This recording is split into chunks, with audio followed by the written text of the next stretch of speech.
우리는 왜 아플까? 지구에 그렇게 많은 동물인데 유독 인간만이 많이 아프고 질병이 많단 말이에요. 이티가 봤을 때. 예. 그래서 사람들이 보면 인간은 또 먹는 것도 그냥 안 먹어. 다른 동물들은 그냥 먹는데 씻어 먹고 닦아 먹고 깎아 먹고 삶아 먹고 쪄 먹고 그래서 먹어. 그런데도 아파. 그래서 왜 유독 인간만이 그렇게 질병이 많을까? 인간들이 제일 많이 떠드는 거를 이렇게 가만히 보니까 왜 아플까를 하면 세균 때문에 아프다. 유전자 때문에 아프다. 호르몬 밸런스가 안 맞아서 아프다. 가만히 보면 그게 아니라는 거죠. 결핵균에 노출된 사람 가운데 소수만이 실제로 결핵에 걸린다는 겁니다. 그래서 사람이 바이러스에 노출되거나 뭐 이래도 사람이 더 아픈 사람은 이 감정적으로 고통을 겪는 사람들이 훨씬 더 바이러스에 많이 걸리더라. 바이러스 때문이 아니라 사람의 감정하고 연관이 있더라. 그래서 사람들이 보면 참 이해 안 가는 게 하나의 질병에 하나의 원인이 있다는 그것도 합리적이라고 빡빡 우기는 인간들이 참 우습더라. 어떻게 하나의 질병에 딱 하나의 원인이 있냐. 이제 프로이드의 전환상까지 가는데 사람들이 가만히 보니까는 말이 많아요. 진짜 사람들이 동물하고 비교해 봤을 때 말이 많고 생각이 많아. 사람은 이렇게 관찰해 보니까 눈 뜨면 그때부터 말하기 시작해. 생각하고 그러다가 집에 사람이 다 나가면 옆집 가서 말해. 또 옆집에 가서 사람이 없으면 전화기 붙들고 말해. 그렇게 생각을 막 해. 근데 자면 안 할 줄 알았는데 자면서도 말해. 잠꼬대.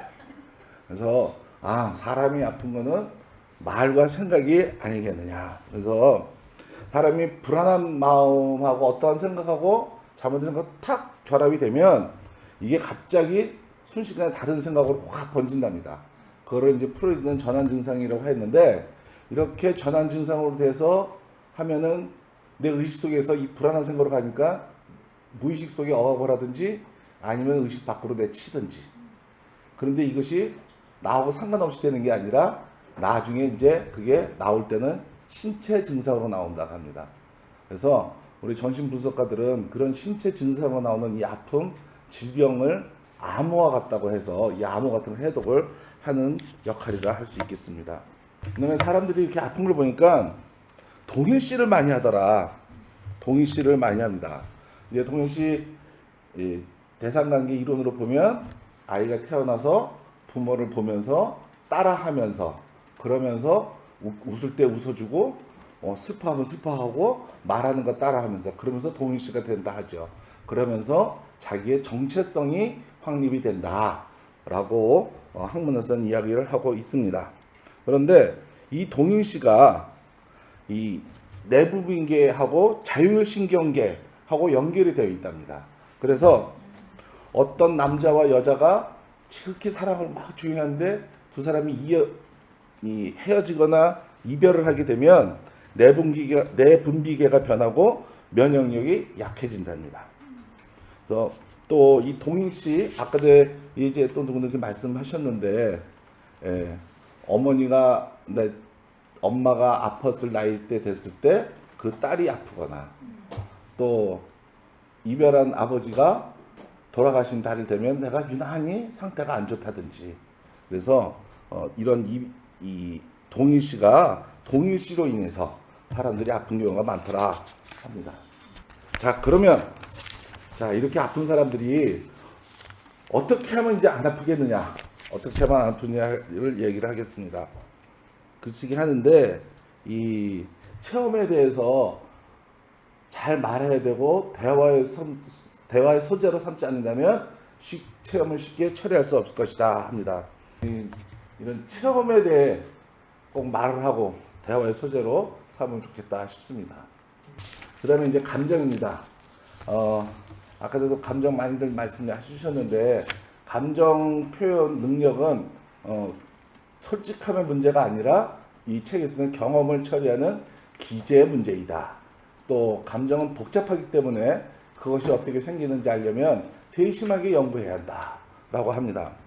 이제 우리가 감정은 긍정과 부정을 왔다 갔다 한답니다. 또 긍정과 부정이 결합이 돼가지고 막 그러기 때문에 우리가 감정에 대해서 정확히 아는 게 사실은 어렵다고 합니다. 그리고 우리는 또 내가 우울하고 불안하고 하면 이게 왜 그런 거지 하고 원인을 찾는다 합니다. 찾는데 복잡하기 때문에 잘못 찾을 수가 있어요. 그래서 그 원인이 사실은 알리바이가처럼 잘못된 원인을 찾고요. 그런 것이 이제 정서적 이 진짜의 정서와 진짜의 생각 사이를 가로막는 차단하는 역할을 한다고 합니다. 그래서 감정은 단어에서 느낌 하는데 이 단어와 느낌이 무의식 속에 그물망처럼 여러 단어와 여러 느낌들이 그물망처럼 이렇게 얽혀설켜 있기 때문에 사실은 그렇게 쉬운 것만은 아니라고 합니다. 감정 중에서는 그래도 뭐니 해도 죄책감. 요 사진에서 예전에 한번 드리면 이제 갤러리 사진인데 어떤 남자가 갤러리에서 쓰러졌습니다. 쓰러졌는데 심폐소생술에서 간신히 살렸어. 병원에 이송을 했어.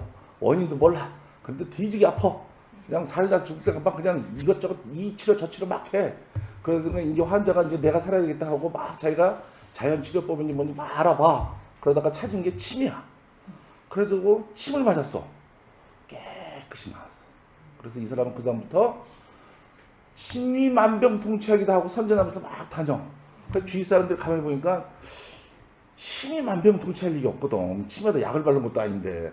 그래서 이 사람을 상담을 해보니까 사실은 여기 거기서 나갔네. 내연녀가 만나고 있었어. 그래서 내연녀하고 만나고 있는데 여러분들은 잘 모르지만 이런 케이스는 어떻게 되냐면 이제 눈이 많이 돌아가요. 눈이 앞뒤로 사파 그림만 쳐다보는 게 아니고 그러다가 눈 돌아가다가 얼핏 봤는데 와이프 얼굴을 본 거야. 그래서 그 다음에 쓰러진 거야. 근데 와이프는 사실은 그 자리에 없었어. 근데 와이프 여자하고 비슷한 이제 얼굴을 봤다 생각하고 죄책감에 그 다음에 침은 자기 처벌.